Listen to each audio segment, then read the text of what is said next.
चलो भाई, होमवर्क के क्वेश्चन चेक करा रहा हूं। दो क्वेश्चन दिए थे 49 और 50। पहले क्वेश्चन नंबर 49 की बात करते हैं। तो एडजस्टमेंट नंबर 1 बताओ क्या है।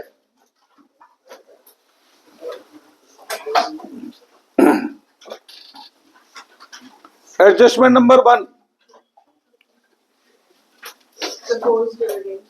Propose dividend. तो इस क्वेश्चन में दो प्रपोज डिविडेंड के बारे में क्या लिखा हुआ है, पढ़ना जरा। एडजस्टमेंट तो पढ़ो।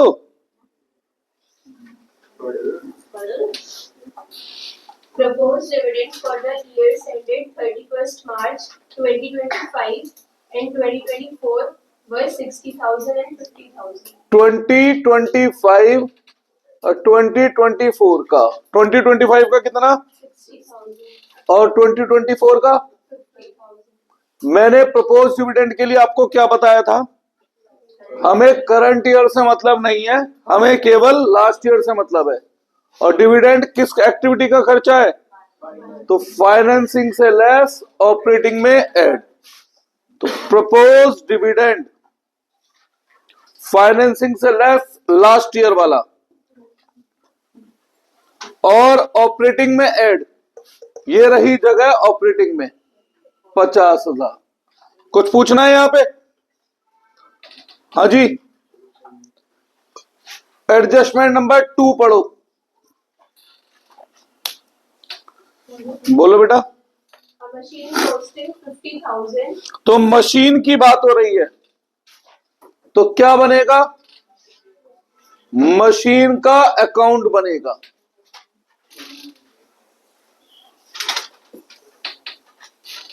मशीन का अकाउंट बनेगा। मशीन का नेचर एसेट्स डेबिट है, ओपनिंग बैलेंस क्लोजिंग बैलेंस कम होगी डेप्रिसिएशन से या सेल से। मशीन सेल करने पर लॉस भी हो सकता है, प्रॉफिट भी हो सकता है, और बढ़ेगी परचेज से। ठीक है, ओपनिंग क्लोजिंग बैलेंस बताओ जरा, क्या दे रखा है मशीन का, कितना 280. 280 opening balance, closing balance 370. 370। Opening balance मतलब पुराने साल की वैल्यू और क्लोजिंग बैलेंस मतलब नए साल की value.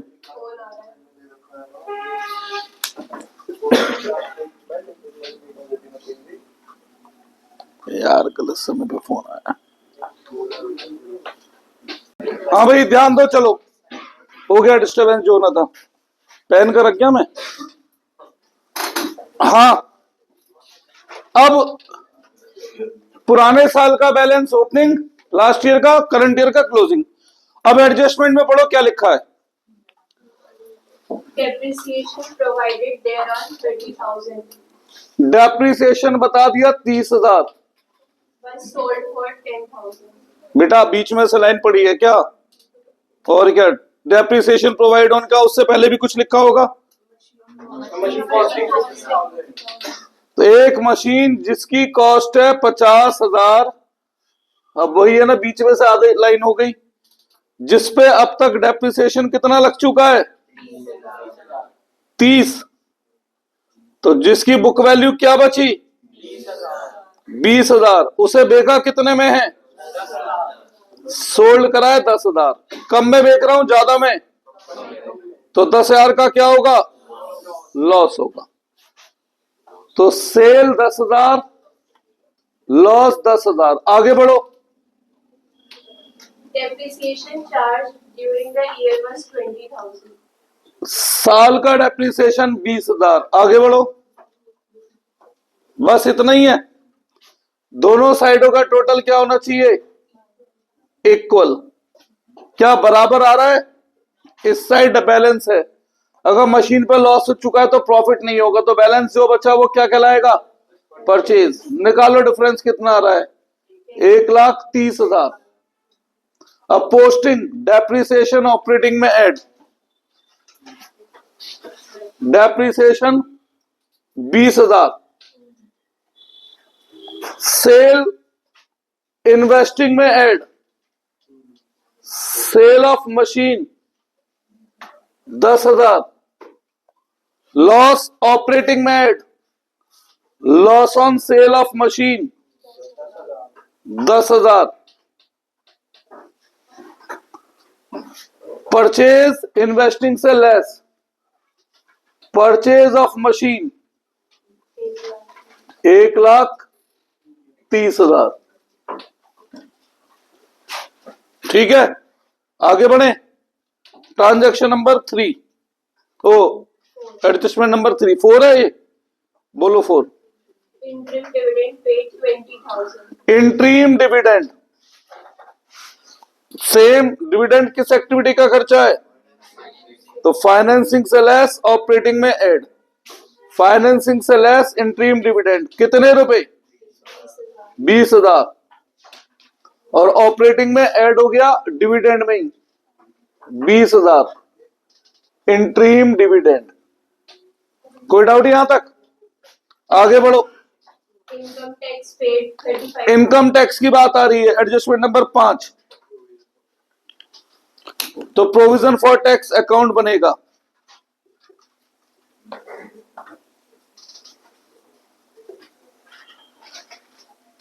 Opening closing, tax made वाला इधर आता है और टैक्स पेड यहां आता है, यही बता रखा है। ओपनिंग क्लोजिंग बैलेंस बताओ। 40,000. 40 और 50,000। अब एडजस्टमेंट पढ़ो। Income tax paid 35,000. पेड दे रखा है 35, आगे बढ़ो। बस, तो बैलेंस आ जाएगा निकल के मेड कितना? 45। अब पोस्टिंग क्या थी? टैक्स मेड ऑपरेटिंग में ऐड, ये रही जगह 45, और टैक्स पेड ऑपरेटिंग से लेस, ये रही आखिर में जगह 35। आगे बढ़ो। एडजस्टमेंट खत्म? अभी खत्म नहीं होती, पहले देखो बैलेंस शीट में किसी के साथ परसेंटेज तो नहीं है। Preference shares. प्रेफरेंस शेयर की बात इसलिए नहीं करेंगे क्योंकि डिविडेंड देते हैं, डिविडेंड हम दे चुके हैं, नहीं है। ठीक है, अब बचा हुआ क्वेश्चन भरना है। तो सबसे पहले share holder fund, share capital, कोई नोट है? तो नोट में से बोलो शेयर कैपिटल में क्या दे रखा है? Equity share capital. बढ़ रहे हैं कम हो रहे हैं? लायबिलिटी बढ़ती है तो प्लस, कितना? 1,00,000। और भी कुछ है नोट में? इक्विटी शेयर में Preference share capital. बढ़ रहे हैं कम हो रहे हैं? तो माइनस प्रेफरेंस शेयर कैपिटल, कितने कम हो रहे हैं? 50,000। आगे खत्म, वापस आ जाओ ऊपर। नोट रिजर्व एंड सरप्लस, इसमें कोई नोट है? तो बोलो नोट में से। Security. सिक्योरिटी प्रीमियम है तो रिजर्व पर आएगा फाइनेंसिंग में, क्योंकि शेयर से संबंध है। तो बताओ बढ़ रहा है कम हो रहा है? बढ़ रहा है तो प्लस करो। सिक्योरिटी प्रीमियम कितना? 10,000। आगे बढ़ो। General reserve. General reserve transfer to reserve में आएगा, कितना बढ़ रहा है? 30,000. 30,000। आगे बढ़ो। Surplus. सरप्लस P&L को कहते हैं, कितना बढ़ रहा है? 18,000 बढ़ रहा है प्लस। आगे बढ़ो। नोट खत्म, वापस ऊपर आ जाओ। नॉन करंट लायबिलिटी, उसमें कोई सब हेड है? लॉन्ग टर्म बोरोइंग या कुछ? बिल्कुल है ही नहीं कुछ भी। तो आगे आ जाओ करंट लायबिलिटी। Trade payable. कोई नोट नहीं. नहीं है तो सीधा लिख देंगे ट्रेड पेबल। ये है करंट लायबिलिटी की जगह। बढ़ रहा है कम हो रहा है? बढ़ रहा है तो plus. Increase in trade payable, कितना बढ़ रहा है? 34। आगे बढ़ो। Short term provision. Short term provision में कोई नोट है? Provision for tax. अकाउंट बन गया जिसका, उसे छोड़ दो, उसे दोबारा यूज नहीं करते। आगे बढ़ो। Non-current assets. बस इतना ही था, इसमें दो ही चीजें थी। आ जाओ नॉन करंट एसेट पे। Plant property equipment. कोई नोट है? नहीं। तो पीपीई तो यही था ना मशीन वाला, पीपीई का अकाउंट बन गया, छोड़ दो इसे। आगे बढ़ो। Intangible asset goodwill. गुडविल के लिए मैंने दो बातें बताई हैं, बढ़ेगी तो इन्वेस्टिंग से लेस, कम होगी तो ऑपरेटिंग में ऐड। क्या हो रहा है? कम हो तो गुडविल रिटर्न ऑफ कितना? आगे बढ़ो। करंट एसेट्स में करंट इन्वेस्टमेंट, करंट इन्वेस्टमेंट में कुछ बता रखा है, तो करंट इन्वेस्टमेंट को हम मानते हैं कैश और कैश इक्विवेलेंट। ओपनिंग बैलेंस बताओ। 15,000 और क्लोजिंग बैलेंस बताओ 10,000। आगे बढ़ो। इन्वेंटरीज, करंट एसेट यहां आता है, बढ़ रहा है कम हो रहा है? एसेट बढ़ता है तो माइनस। इंक्रीज इन इन्वेंट्री कितना? 52,000। आगे बढ़ो। ट्रेड रिसीवेबल, ट्रेड रिसीवेबल भी यहीं आएंगे, बढ़ रहे हैं कम हो रहे हैं? छोड़ दो। आगे बढ़ो। Cash and cash equivalent, opening balance कितना? 81,000। Closing balance 91। आगे खत्म। क्लोज कर लेते हो? कितनों ने क्वेश्चन ठीक कराया अभी तक आपके हिसाब से? लगता है एडजस्टमेंट वगैरह सब सही है? हाँ जी, लक्ष्य जी करके नहीं लाए तो फिर ठीक नहीं है। कौन सी? क्या हो गया इसमें? किसे? हो गया था ये वाली। अब क्लियर है? एक और क्वेश्चन था। ये एक मिनट रुक जाओ। मेरा आंसर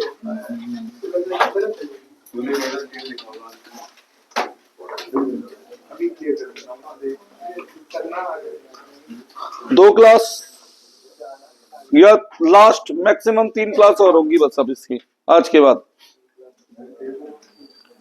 फिर आएंगे डिबेंचर पे। कंपैरेटिव कॉमन साइज करा चुका हूँ, रेशो अभी शाम वाले बैच में रिसेंटली चल रहा है।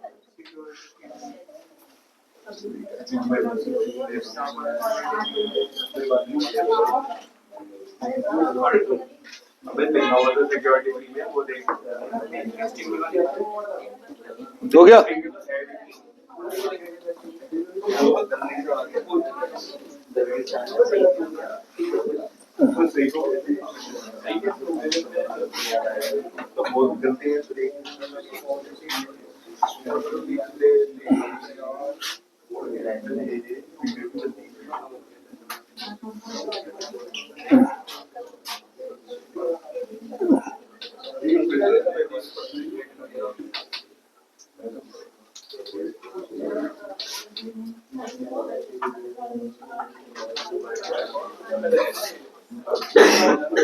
चलो भाई, क्वेश्चन नंबर 50।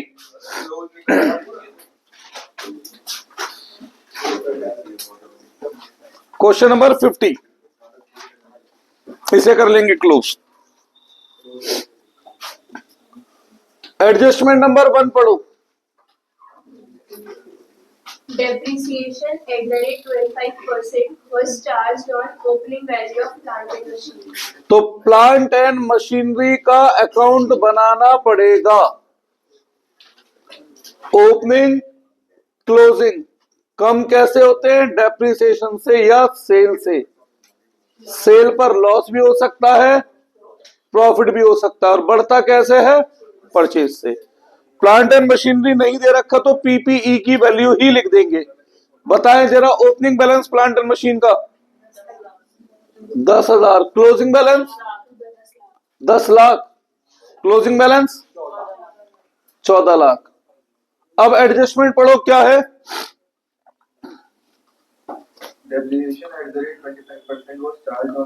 ओपनिंग बैलेंस यानी 2.5 लाख का डेप्रिसिएशन। आगे भी कुछ और लिखा है प्लांट एंड मशीन से रिलेटेड? वो तो मशीन की एडजस्टमेंट है ना, तो पढ़ो ना उसे। सारी एडजस्टमेंट मशीन की इसी में करेंगी। कॉस्ट 10 लाख रुपए, 1 लाख रुपए। बुक वैल्यू दे दी उसकी कितनी? 40,000। सेल करिए 70,000 में, तो 30,000 का प्रॉफिट। तो हमें इस 1 लाख से मतलब नहीं होता है, कंपैरिजन किससे करना होता है? बुक वैल्यू से। जब ये खुद दे दी तो बहुत अच्छी बात है, नहीं तो क्या करते हैं इसमें से हम आज तक का एक्यूमुलेटेड डेप्रिसिएशन लेस करते हैं, तब क्या आती? Book value. पिछले क्वेश्चन में वैसे ही इंफॉर्मेशन थी, यहां दूसरे तरीके से। Sale 70,000, profit 30,000। Sale 70,000, profit 30,000। बस कर लें बराबर। चलो जी, अब दोनों साइडों का टोटल आना चाहिए बराबर। क्या ये बराबर आ रहा है? नहीं। क्या मिसिंग है? परचेज। कितनी होगी परचेज? 6,50,000 प्लस 40,000, 6,90,000। यही है ना? अब कर दो पोस्ट। डेप्रिसिएशन ऑपरेटिंग में plus, depreciation on plant and machinery कितना है? 2.5 lakh. Sale of machine investing में प्लस कितना? 70,000। प्रॉफिट ऑपरेटिंग से minus, profit on sale of machine 30,000 और परचेज इन्वेस्टिंग से माइनस, परचेज ऑफ मशीन 6,90,000। किसी को कुछ पूछना है तो बताएं। ठीक है भाई, एडजस्टमेंट नंबर 1 और 2 हो चुकी है ना? 1 एंड 2 दोनों मशीन की थी। एडजस्टमेंट नंबर 3 पढ़ो।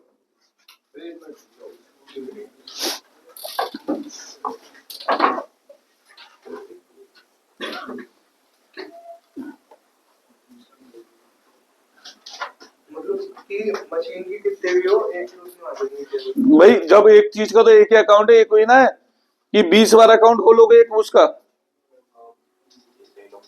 मशीन की जितनी इंफॉर्मेशन है, चाहे 4 एडजस्टमेंट हो, तो वो एक ही अकाउंट में कंसिडर होंगी। Adjustment number 2 3 sorry, 1 lakh was paid as income tax during the year। Income tax की बात हो गई तो क्या बनाना है? भाई मैंने तुम्हें परसों ही बोल दी थी ये बात तो यार।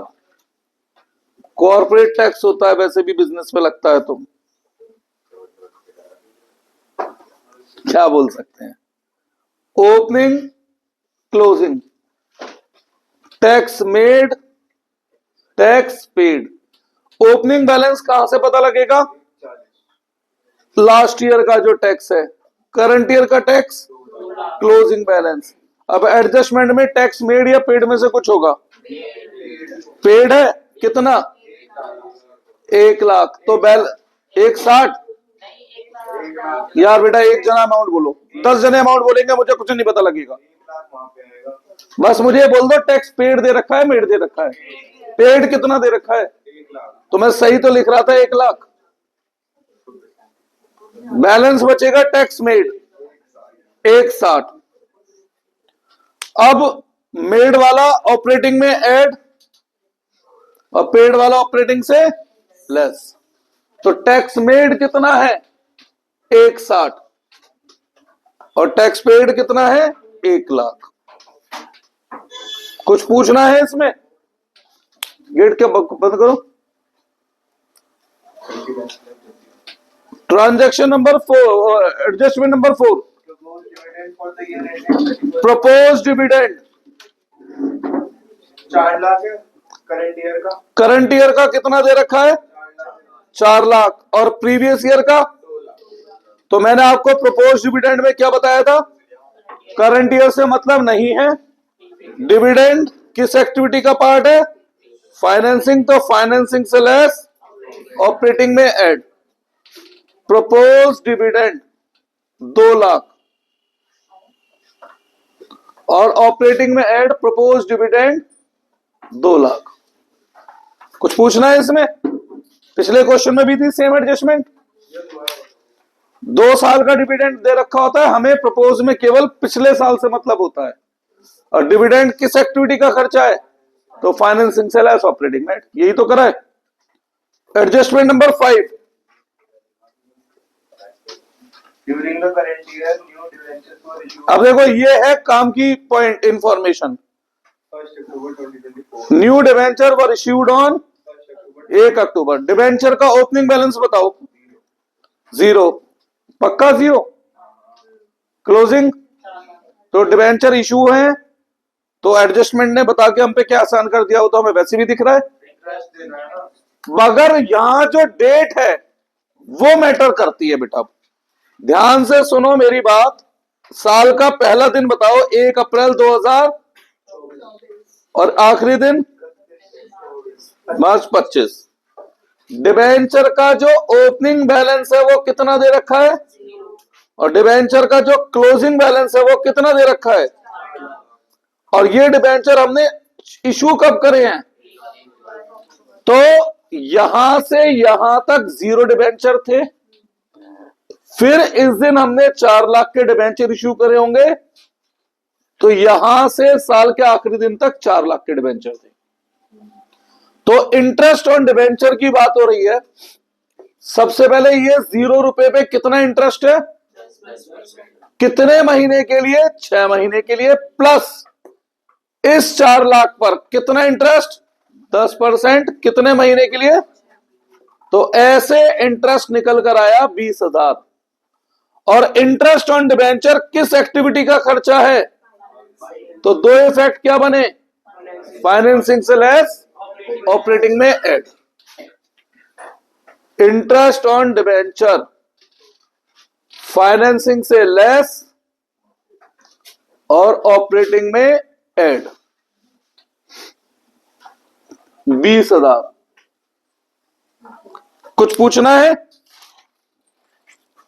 क्लियर है वाला पॉइंट भाई। जितने समय आप पैसा यूज करोगे उतने समय का ही तो ब्याज दोगे। तो डिबेंचर का बेनिफिट कितने समय लिया है, आधे साल, 1 अक्टूबर से 31 मार्च, तो आधे साल का ही तो ब्याज बनेगा। ठीक है बेटा, आगे बस। अब चलो शुरू से भरना, बैलेंस शीट बोलनी शुरू कर दो। 1 मिनट भैया।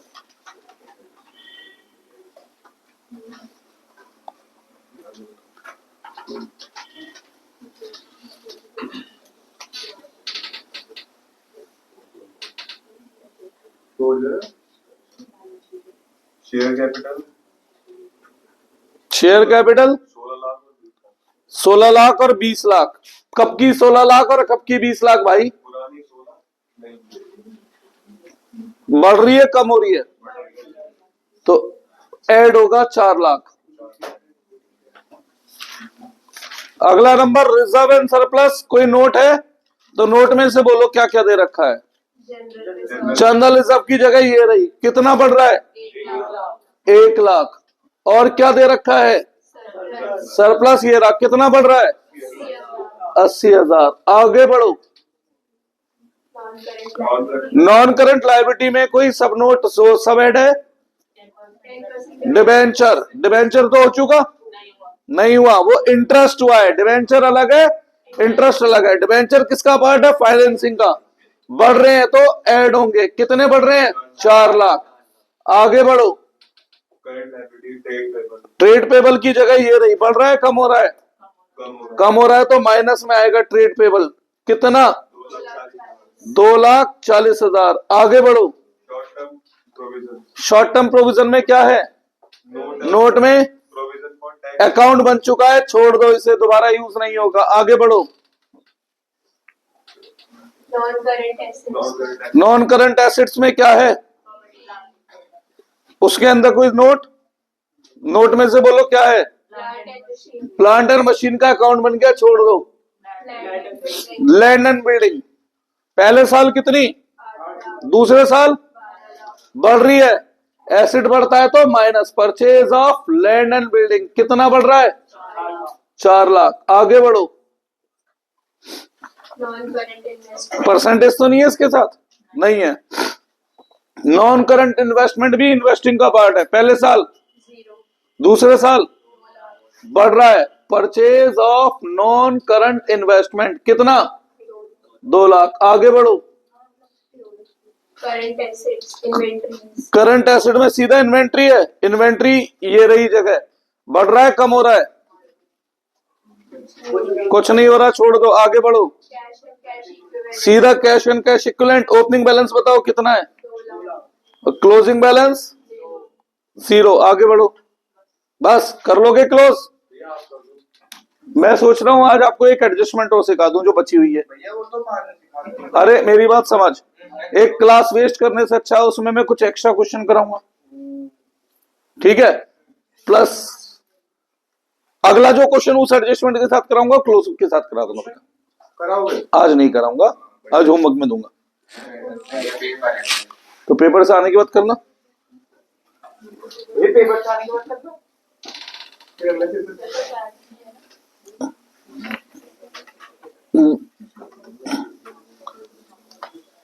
अभी बात करते हैं, रुको। बैच तो होगा, रिकॉर्ड हो जाएगा, सभी का ही पेपर है, तो फिर किसके लिए पढ़ाऊंगा। फिर तो देखो ये शाम वाले बैच में करा देना। शाम वाले में मैं सोच रहा हूँ सैंपल पेपर करा दूं एक आध, फिर सोचो ना। करा दो, सब करा दो। हाँ जी सुनो, एक एडजस्टमेंट बच रही थी ना हमारी, गिर दिए। देखो मैं बेटा रात को लगा के सो जाता हूँ, अब जब भी हो जाए अपलोड।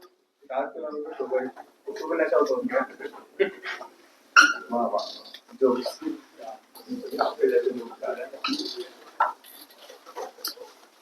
बी पार्ट, जहां कल एडजस्टमेंट लिखवाई थी फिक्स्ड एसेट की, उसमें मैंने ए पार्ट तो कल कवर करा दिया था।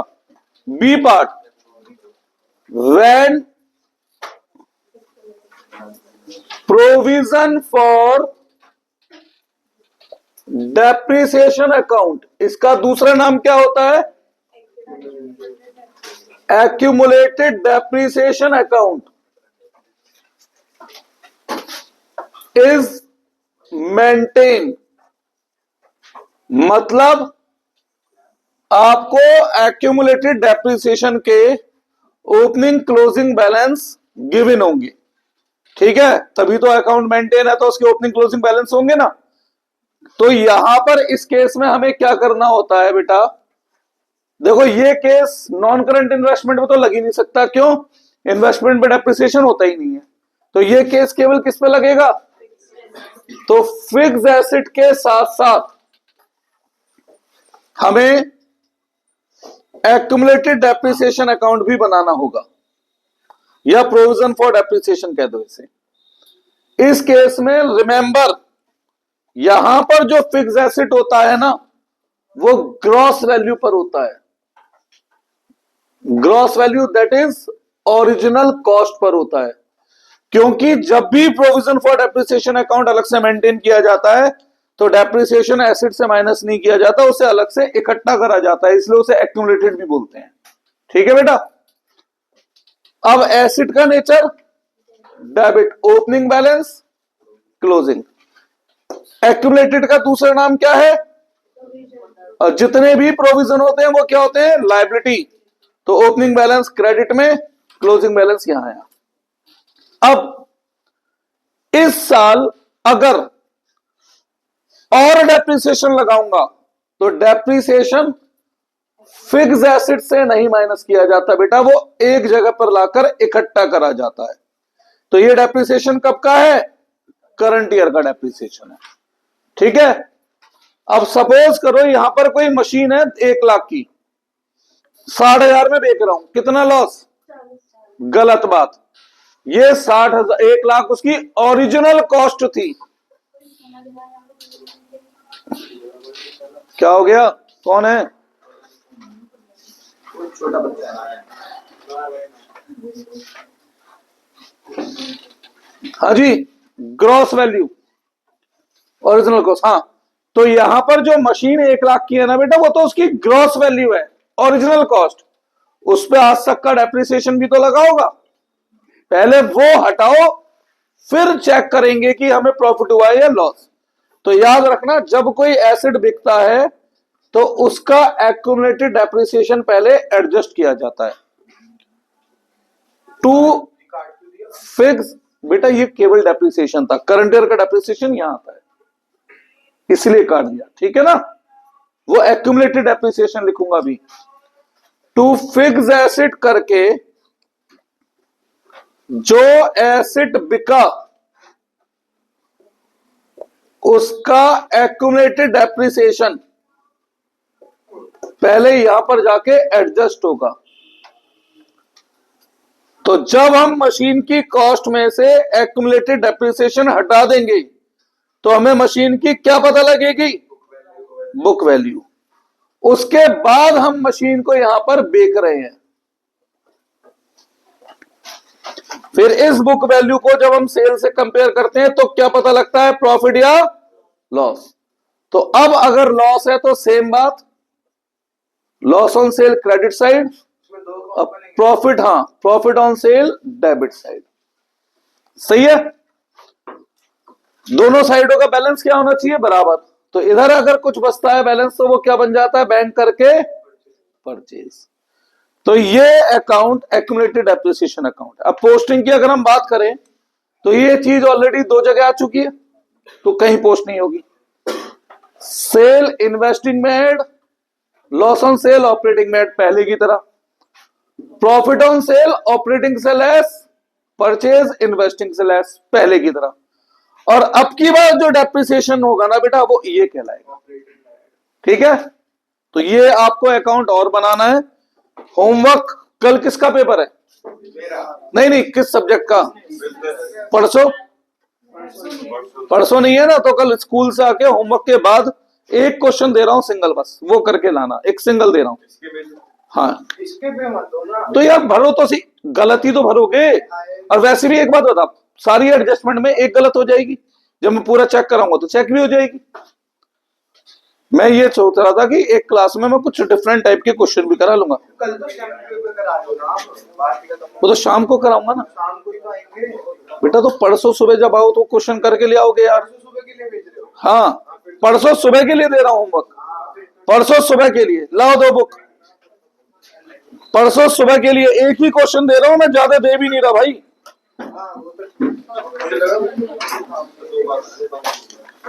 गोली आया भैया आपके पास? क्या? कौन सा पेपर? अरे आज मैं फोन करूंगा दोबारा।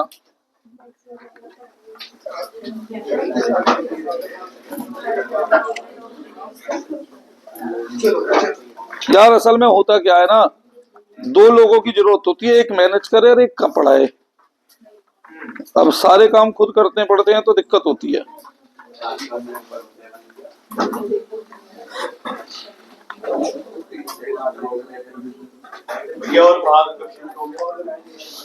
आज बात करूंगा यहाँ के लैंडलॉर्ड से, एडवांस रेंट की अपने 30। मतलब अंदर सही बना हुआ है, थोड़ा बहुत तो लगते ही है बेटा। अरे यार कहाँ गए? 2 मिनट रुक जाओ बेटा, वीडियो के बीच में बेकार की बातें मत ना करा करो अभी। फिर मैं घेरूंगा नहीं तो मैं फिर कहोगे कि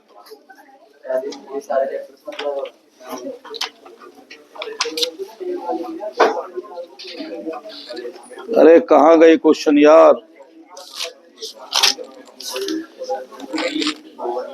कोई भी भेज दो, ऐसे कोई भी नहीं भेजना ना।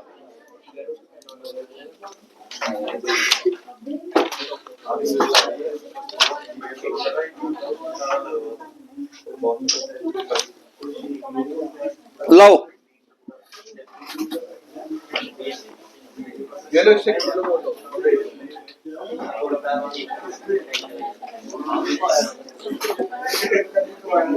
मेरा फोन ही दे दो, वो उसमें आ भी जाएगा। Illustration number 53, illustration number 53।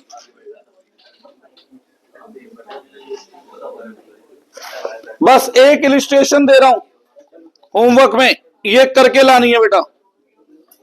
ठीक है।